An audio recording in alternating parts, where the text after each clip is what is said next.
বিচার দিনে মুমিনরা মাত্র জহর থেকে আসরের সময়কাল অবধি অপেক্ষা করবে। অতঃপর তাদেরকে জান্নাতে প্রবেশাধিকার দেওয়া হবে। সে কি আনন্দের দিন! সেদিন ফেরেশতাগণ তাদেরকে সম্মানের সাথে চিরসুখময় জান্নাতের দিকে দলে দলে পথ দেখিয়ে নিয়ে যাবেন।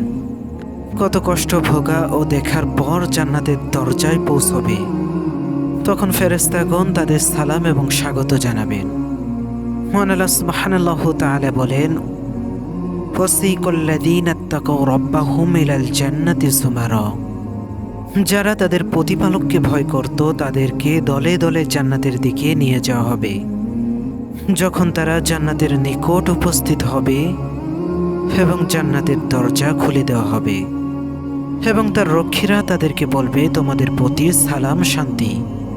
তোমরা সুখী হও এবং চিরস্থায়ীভাবে বসবাস করো জান্নাতে।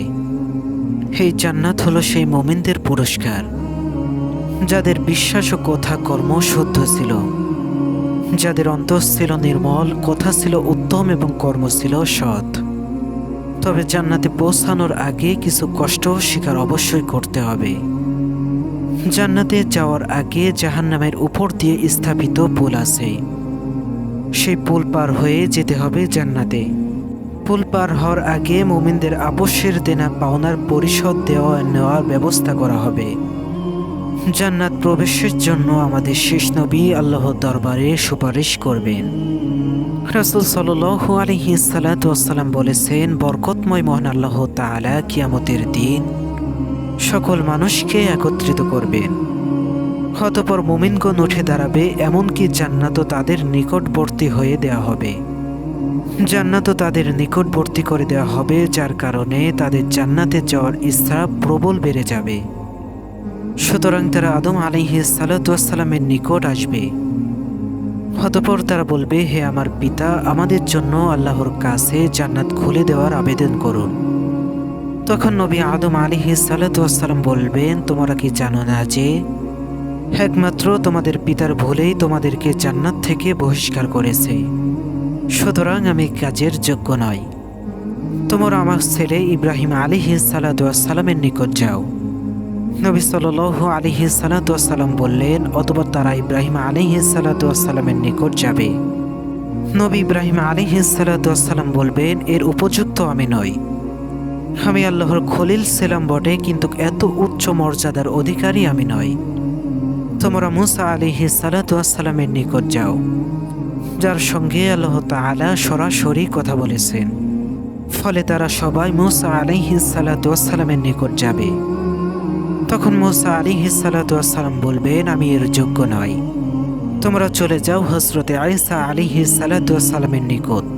তখন হযরতে ঈসা আলাইহিস সালাম বলবেন, আমি এর উপযুক্ত নই।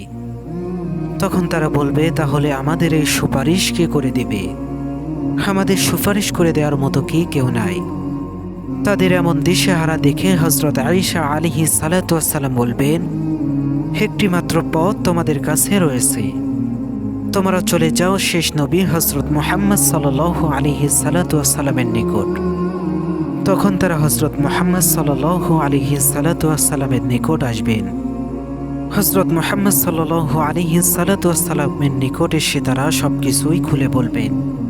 তখন তিনি আল্লাহ তাআলার কাছে দোয়া করবেন। আল্লাহ তাআলা তার দোয়া কবুল করে নেওয়া হবে। অতঃপর তাকে দরজা খোলার অনুমতি দেওয়া হবে। আর আমানত ও আত্মীয়তার বন্ধনকে ছেড়ে দেওয়া হবে। সুতরাং উভয় পুল সিরাতের দুদিকে ডান ও বাম পাশে দাঁড়িয়ে যাবে। অতঃপর তোমাদের প্রথম দলটি বিদ্যুতের গতিতে অতি দ্রুত পুল পার হয়ে যাবে। হযরত আবু হুরায়রা রাদিয়াল্লাহু তাআলা আনহু বললেন, আমার পিতামাতা আপনার জন্য কুরবান হোক। বিদ্যুতের মতো গতিতে পার হওয়ার অর্থ কি? তিনি বলেন, তোমরা কি দেখে না যে বিদ্যুৎ কিভাবে চোখের পলকে আসে এবং যায়? অতঃপর দ্বিতীয় দল বাতাসের মতো গতিতে পার হবে। অতঃপর পরবর্তী দল পাখির মতো এবং মানুষের মতো দৌড়বে। তাদেরকে নিজ নিজ আমল সিরাত পার করাবে। আর তোমাদের নবী পুল সিরাতের উপর দাঁড়িয়ে থাকবে। জান্নাতে সর্বপ্রথম যিনি প্রবেশাধিকার লাভ করবেন তিনি হলেন সর্বশ্রেষ্ঠ এবং সর্বশেষ নবী মুহাম্মদ সাল্লাল্লাহু আলাইহি সাল্লাম। আর উম্মত সমূহের মধ্যে সর্বপ্রথম জান্নাতে প্রবেশ করবে তার উম্মত। হে হলো মহান আল্লাহর অকৃতজ্ঞ প্রদত্ত বিশেষ সম্মান। মহানবী সাল্লাল্লাহু আলাইহি সাল্লাম বলেন, আমি সর্বপ্রথম জান্নাতের দরজায় করাঘাত করব। আমি জান্নাতে প্রথম সুপারিশকারী হব। তিনি আরও বলেন, আমি জান্নাতের নিকট এসে তার দরজা খুলতে বলবো। দারোয়ান ফেরেশতা বলবে, কে আপনি? তখন আমি বলবো, আমি মুহাম্মদ সাল্লাল্লাহু আলাইহি সাল্লাম। তখন দারোয়ান ফেরেশতা বলবে, আমি আদিষ্ট হয়েছি যেন আপনার পূর্বে অন্য কেউ দরজা না খোলে। তিনি আরও বলেন, আমরা দুনিয়ায় সর্বশেষে এসেছি এবং আখিরাতে সর্বপ্রথম কিয়ামতে উপস্থিত হব এবং আমরাই সর্বপ্রথম জান্নাতে প্রবেশ করব।